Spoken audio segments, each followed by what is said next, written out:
Hello, hello, hello, hello, hello. Welcome to the Ngozi Cadmus show.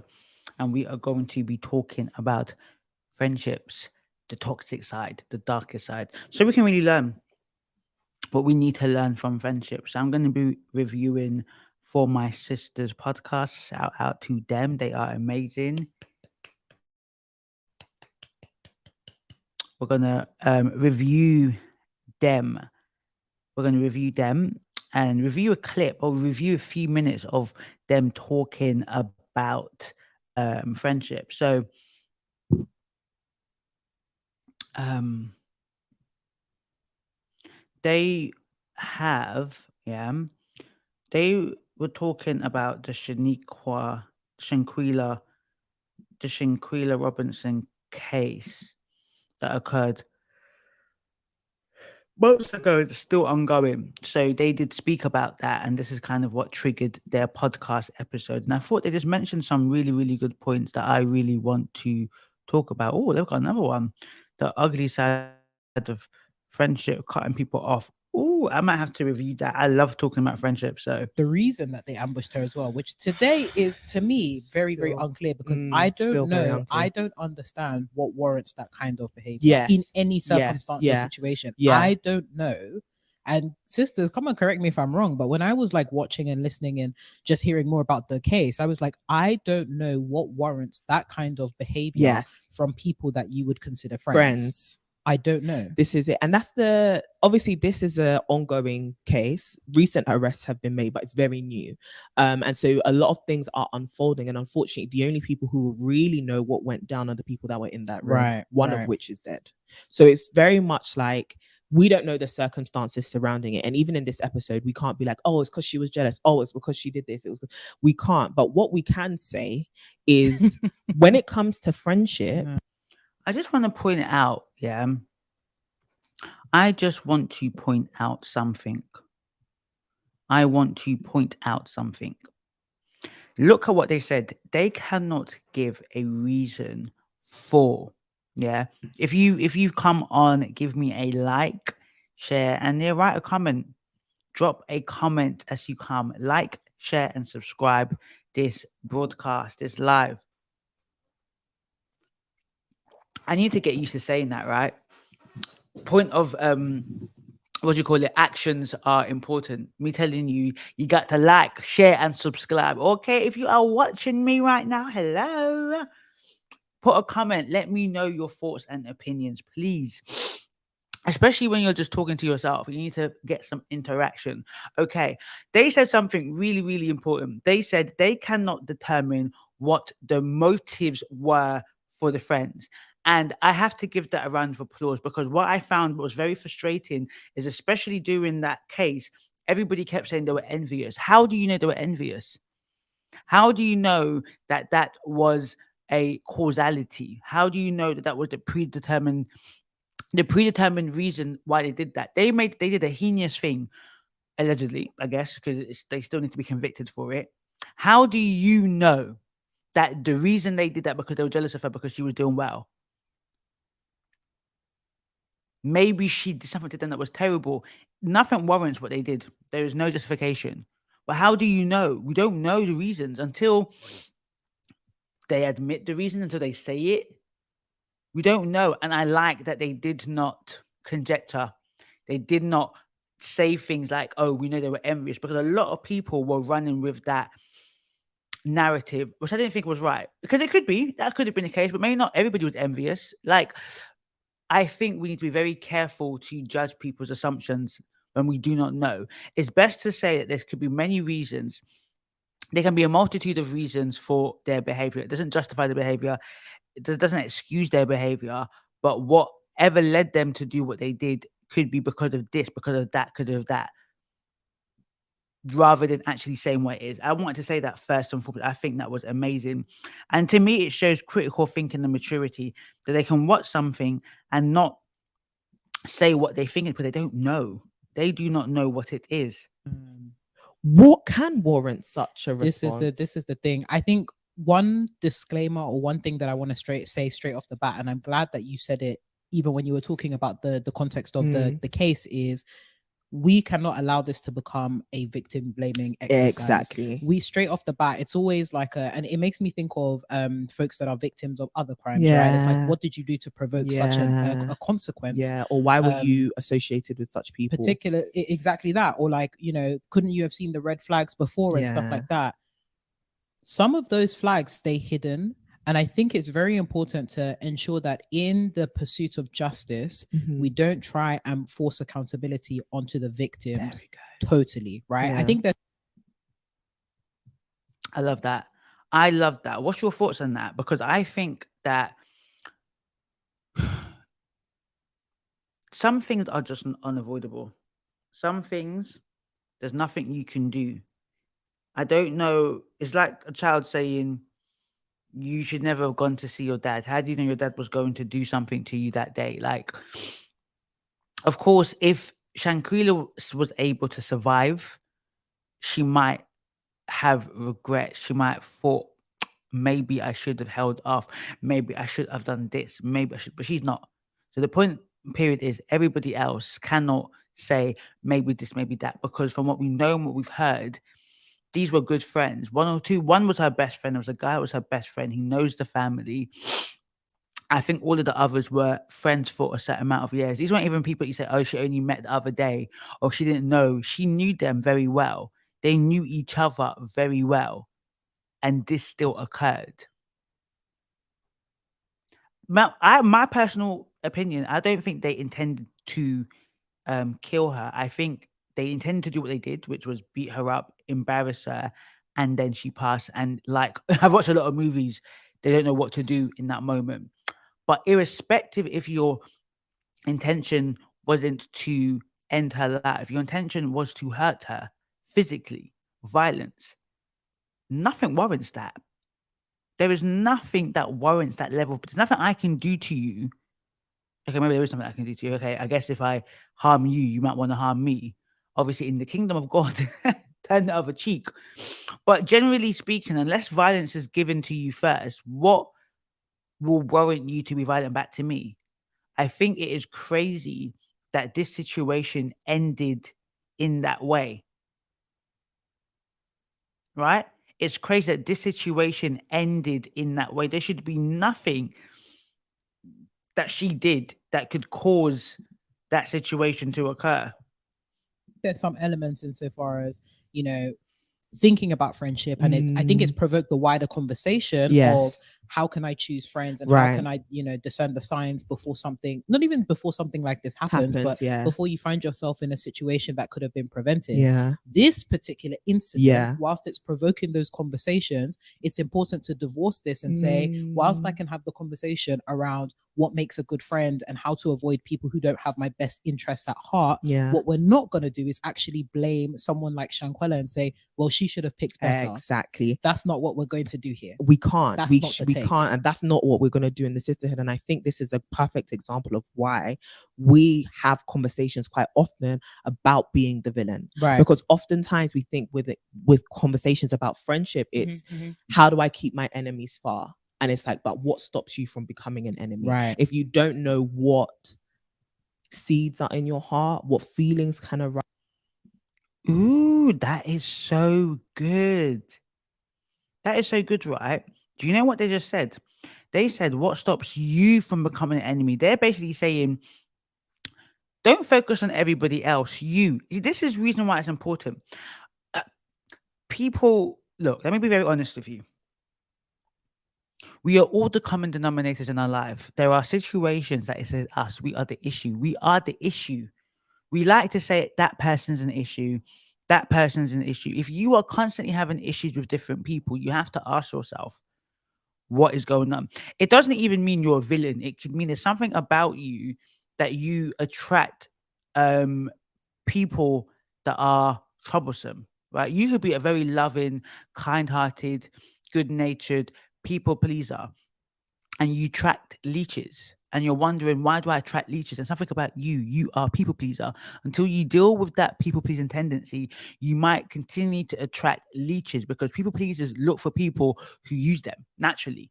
Now, there's different levels of that. I'm not talking about extreme users, but yeah, you're gonna, if you're a people pleaser, you're going to find somebody who actually likes people pleasers.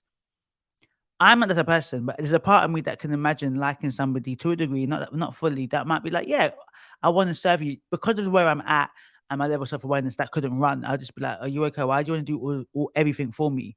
But if I didn't have that mind, yeah, if somebody wants to buy this for you and buy that and go that and do that, you'll be like, okay. Can you come first? Are you okay? Yeah, you're always available. Right, I would find that odd, but that's because I've got a level of self-perception awareness and obviously a lot of therapy. Maybe 10 years ago, I may not have minded. I'd be like, okay, this person is just so available, so supportive, right? She's a supportive friend. She's just always there. So the question you have to ask yourself is, what can cause you to become the villain? Meaning, what can cause you to get into a place where you're resentful, where you're envious of other people? Because we like to point the fingers at that other people treat us badly, but do we ask ourselves how we treat others? Do we acknowledge, are we accountable about how we treat other people? Do we think about, okay, this person said they feel a certain way? Are we quick to say that person's too much, that person's too demanding, that person is this or that? Do we consider that actually maybe there's something that I am doing, there's something that I'm not doing that's affecting this relationship? Do we consider that? Or do we like to place the blame on somebody else?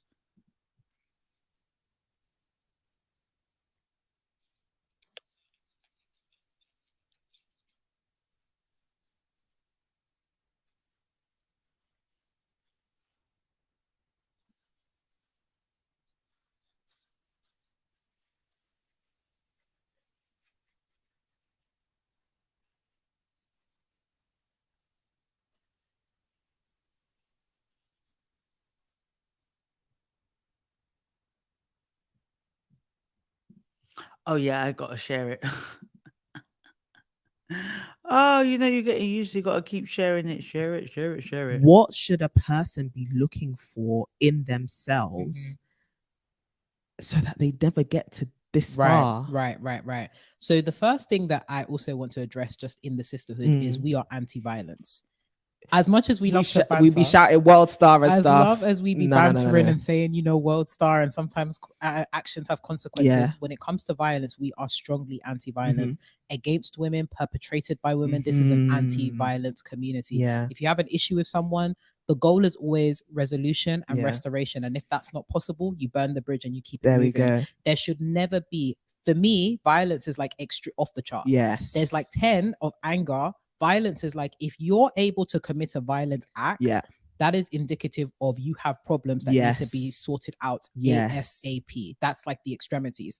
So in terms of like, thinking about yourself and thinking like critically around, how can I prevent myself in becoming a villain? The first is, if you're at that extremity where when you're provoked, your first and natural response is violence, we have a problem. I think we have an issue within our community that is sometimes the case, right? Let's be honest. Within the Black community, I can only talk about the UK. I know it's similar to in America and potentially Canada, but violence is promoted. Like, violence is promoted. I can say that because I used to fight, so I'm not somebody who's not unacquainted with violence and remedying everything with violence. There was an issue, not when I was younger, not when I was in primary school, but from secondary school, from year 8, I remedied everything with violence. If you spoke to me a certain way, let's fight. If you insulted me, let's fight. If I didn't like how you were to me, let's fight. If you did this to my friend, let's fight. Fight. That was the only thing I knew how to remedy the situation. I did not know how to conflict resolute. I did not know how to resolve conflict with my mouth, with speaking. I didn't know how to de-escalate situations. All I knew was, if you come at me with something, we're going to argue. We're going to fight. Please tell me how that is beneficial. Please tell me how that is indicative, as she said, of a healthy culture, as a healthy person. That is an extreme that has extreme consequences. And that should not be promoted in our community. We should not be promoting violence. We should not be uplifting people who are more likely to be violent. The fact that we do that is quite concerning. And we do that. We honestly do. Let's be very honest. We promote people that are violent. You promote them. It's cool to have a fight rather than resolve things. Stop there. Because I know, I've encountered folk where it's like, it's actually scary to be in your presence, right? Where it's like, folks will be out here punching walls. They'll be talking about, I get in frequent fights. So if you're getting in frequent fights, physical fights, if your inclination is to reach for a bottle or something, or if you're all in the name of like defending your name, you have a problem, and you actually need to not be around people for a while, genuinely speaking, because not only are you a danger to other people, you're a danger to yourself. Facts. And you could end up harming yourself, like indirectly. You could get in a fight, and if you lose, you're getting your ass kicked. You're getting whooped. But also, she's going to prison. You go into jail. There's consequences to that kind of behavior. It's illegal for a reason, because grievous bodily harm is a crime. Come on, somebody. Murder is a crime. Whether it's manslaughter, whether it's premeditated, it is a criminal activity, and we do not condone criminal activity in this. And I think, unfortunately, a lot of times the internet, or even things like, the cultures that we're brought up in, they trivialize it. Like the story I told about my mum, right? But at the same time, it's kind of like, let's think about it. Let's talk about that. What is she's saying? She is basically saying that there is a consequence to your action. This is the thing I don't get. What do you gain from beating somebody up? You know what?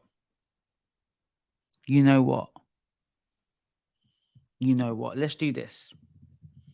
Let us do this right now. Let me talk about this. Skirt. Come on. Come on and come on. Come on and come on. Are we ready? Let's do this. Okay. So this is going to be about the next topic. We are talking about something else now. So we've talked about friendship. Just gave a little bit of review on for my sisters. Thank you so much. But you know what? Something just came to me. I'm going to talk about it. Let's talk about the young black girl. Yeah, the young black girl who was racially assaulted by 3 white girls, I believe, and the mother, after 2 girls, age 11, a woman. So this girl was beaten up outside of school. Yeah. So I'm going to show you the screen because I don't think I can play it. It'll be a bit too violent for well, let's look at this.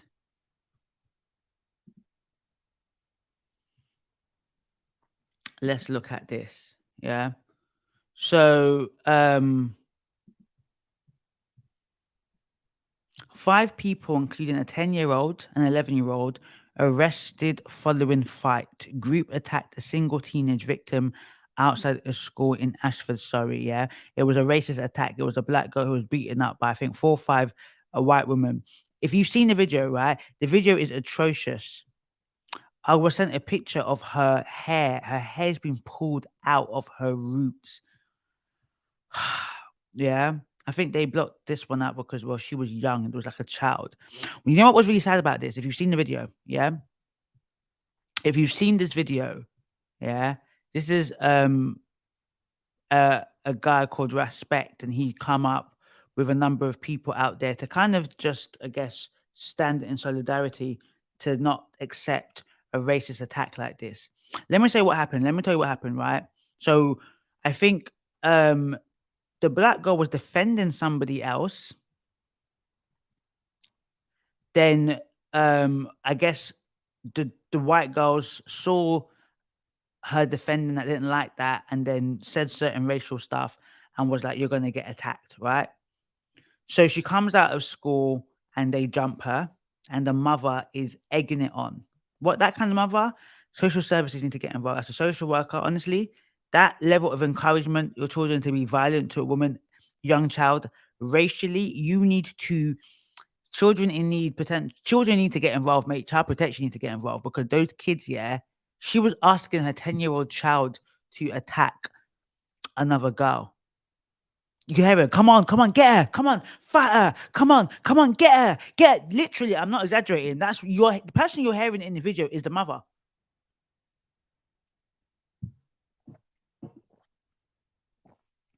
The person you are hearing in the video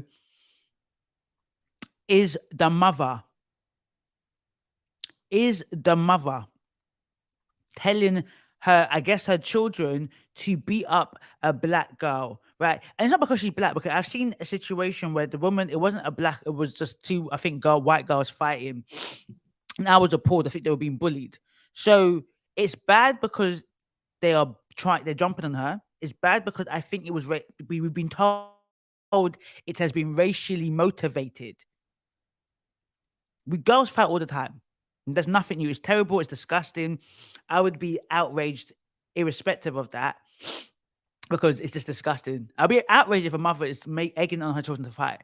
But knowing that it was because there's a racial element makes it even more deplorable, more disgusting, right? And then what makes it worse is that there was men in the car driving and they did nothing. They were watching. I think one guy was just like, hurry up, like, move out of the way. I don't know what happened there where men can see this and see the whole situation. We can hear it on the camera. You can see it. And did not get up and say, this is absolutely disgusting and terrible. The lackadaisicalness, the apathy, the nonchalance, the no one caring for this young black girl getting attacked was disgusting. Then when the principal came, when the head teacher actually came out, he just walked casually and was just like, get off. Is that how you would react? I'll be running, going, get off. Now, I do agree that he can't fling the children off because then he could be in trouble. But some level of assertiveness and forthrightness would have been helpful, would have been what was needed in that moment, because a young black girl has just been attacked, is being beaten up, being dragged by her hair. I don't think you understand. If you have extensions on your hair right now, honestly, that to me sounds really bad, but that bit really got me because I've had fights. I've won all my fights, right? But despite that, one of the biggest thing that was so annoying in my fights was the hair. It was so embarrassing. The hair being pulled out of your head, honestly. And we know how it is when your hair gets pulled out of your head. So it just really bugs. It hurts. It's painful. And I saw a picture of the scratches she had on her body. Yeah, pictures that she had on her body. Let me see if I can send it to myself, and then see it. Because if I can show you guys, it might be too graphic. That's the only thing. So I need to get used to what you can kind of show on. I need to get used to what you can show online. Ooh, I think this might be okay. This must be decently okay. I think I can show it. I think so. I think so. Hopefully, if it's not allowed, if it gets blotted out, then I've learnt my lesson, right? I have learnt my lesson. If it gets blotted out. Okay, cool. So let us share the screen and look at that. Let's see. So this is a young girl.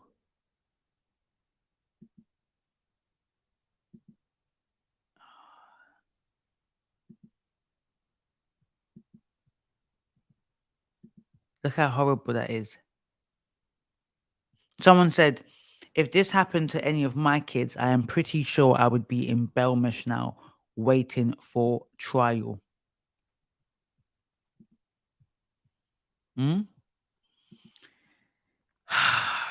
Honestly, if this happened to my child, I don't know what I would do, boy. But I'll tell you about that. But boy, I feel, but all I can say is God have mercy on my soul if that happened to my child. No way. It can't be the case. It can't be the case.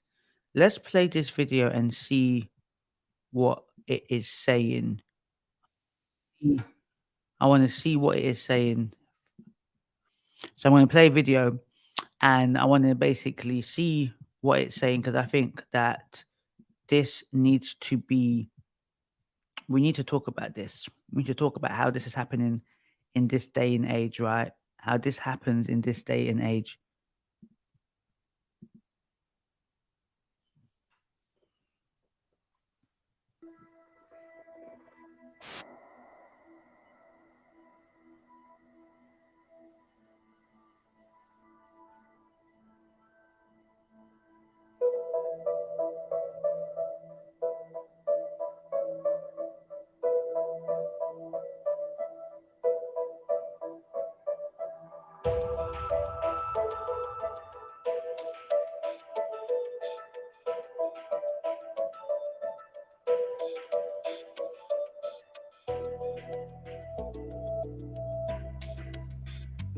I wanted to bring you this update as we continue to investigate a serious racially aggravated assault outside a school in Ashford. I want you to know that we've arrested 5 people, 4 on suspicion of attempted racially aggravated GBH.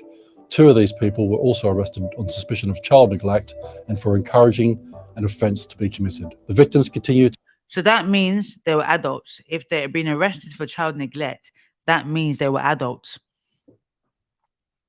Mate, the situation is even worse than I thought.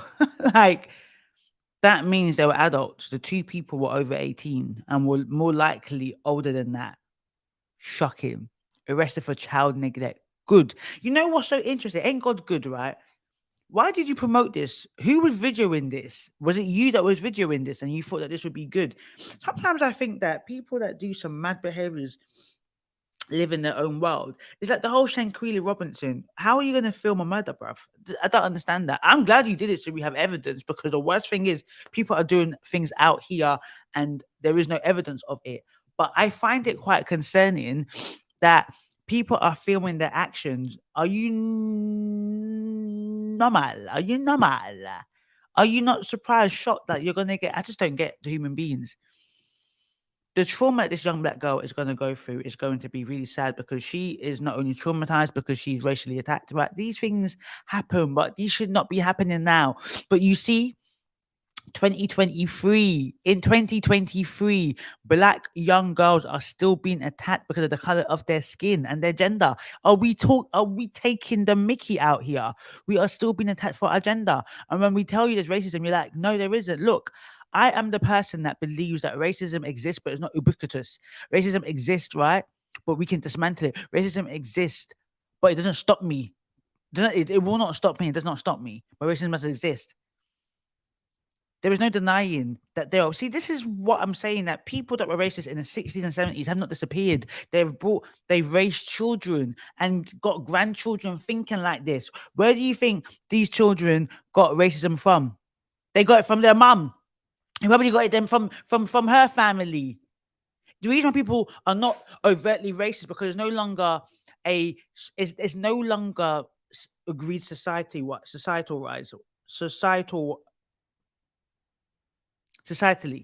If society was okay with racism, it would be a thing, but it isn't. So people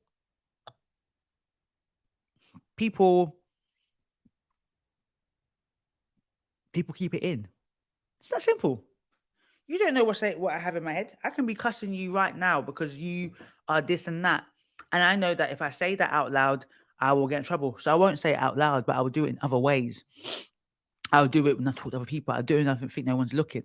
But I will treat that black person nastily because no one knows. It's a cleaner. Who's going to know that?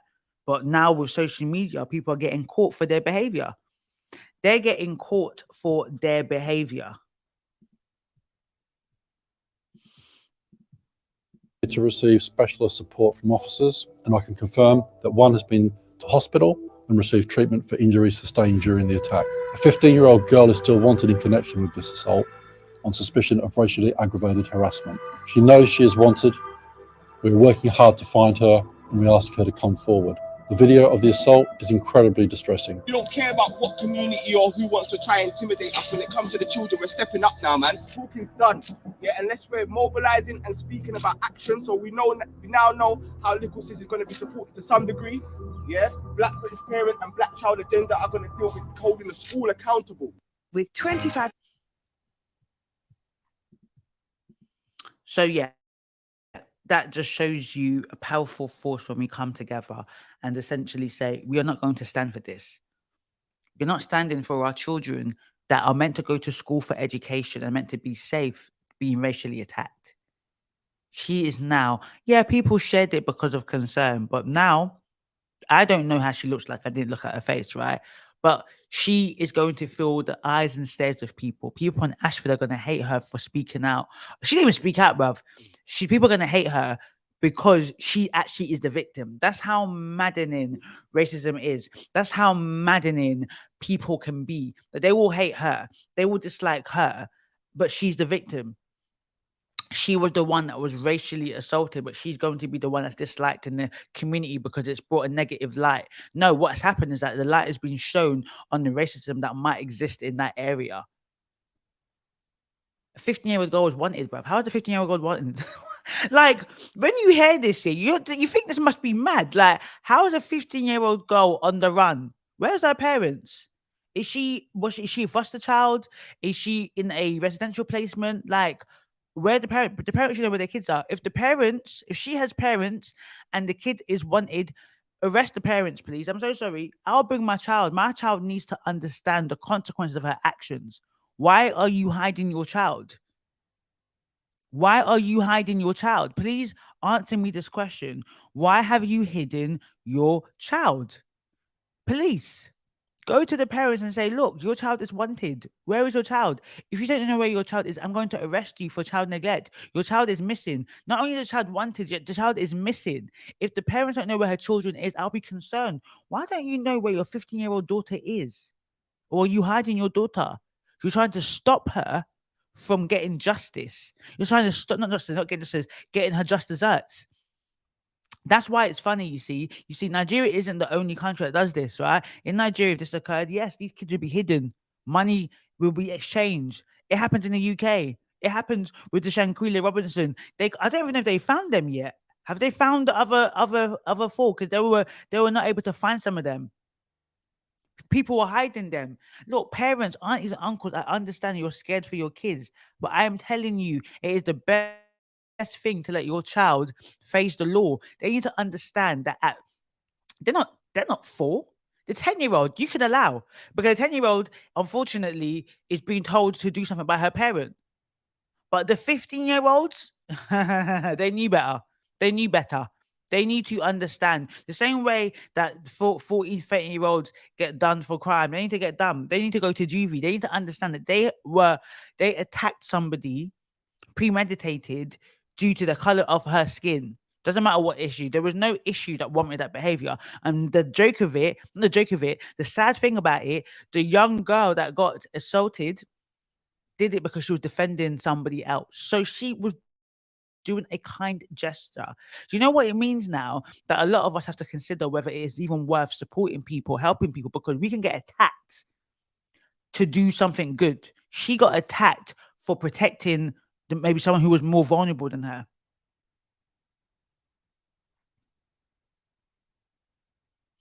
Something needs to be done, right? I don't know if school governors take action. Now, people are saying about the principal. Yeah, let me be honest. If I'm very much about everyone taking responsibility and accountability for their actions, he is accountable for not the racism. No. If that exists and it has not been dealt with, then he is accountable for that. He's accountable for not dealing with that situation. The way he walked, I'm so sorry, the nonchalance that he walked, he didn't seem like he cared. Now, that picture, and I look, I'm not going to be that mob that goes for somebody job to go and not know the context. He might be very much a strict, an assertive, really good, what would you call it, head teacher. And there's one incident. So I also am aware of that. I just felt nobody protected her in that moment. Like for me, if I saw that, I would have gone mad. I would have jumped out of that car. I would have ran. I don't care. I would be flinging the kids, brother. I say, you arrest me then, arrest me.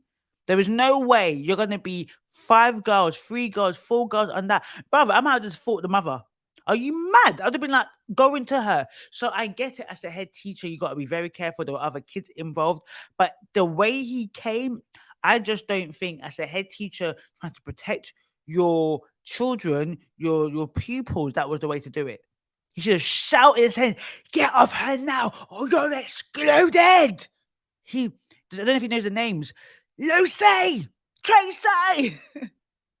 Like, that's what I would have wanted to see. Then me personally, I'm not calling for him to get sacked because, look, who's going to do better? That's not, I'm calling for, he should be more forthright and assertive on the video, right? He didn't know it was videoing, so he showed how he truly felt, and he was apathetic and nonchalant. Because I've seen it in school. I've worked in schools, and teachers run when there's a fight. They go mad. They pull the kids. They'll pull the jacket. That wasn't done. They won't swing and throw the child, but they come forcefully, and there was no force there. And that's concerning. So she was not protected. Look, mother, please take your daughter out of that school. If you can, take your daughter to that school. Take your daughter to that school. Let her get the therapy that she needs. Let her get the therapy that she needs. Because honestly speaking, that is going to be traumatic. That will be very damaging if it's not dealt with well. Because one of the things that she has now been thrusted into is the realization as a Black woman, we are the least protected, the least valued person in this world. That is scary. Do you know what it feels like to realize that you could be being attacked and men and women will walk past you and see you there and video it? Do you know how demoralizing that is, dehumanizing that is, that she had to face a situation where no adult protected her? No adult protected her. Do you know what that does to your psyche as a person? It stops you from trusting people. It's embarrassing, it's shaming, but it's deplorable. Society that allows this is deplorable. If you did not do nothing, you are just as bad as those that put her hands on her. If you stood back and watched, if you videoed and never intervened, you are just as bad as that mother encouraging her children to beat up this young girl. You are just as bad. Your level of complacency, your lack of apathy,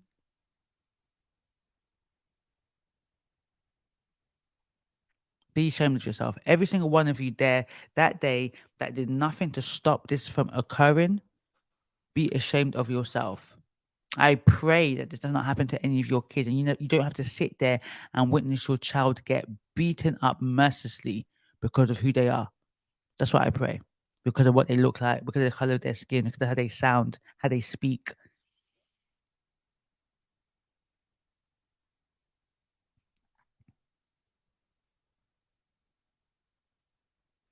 Thank you. That's a important conversation that just wanted to share. Because it's just something that needs to be said.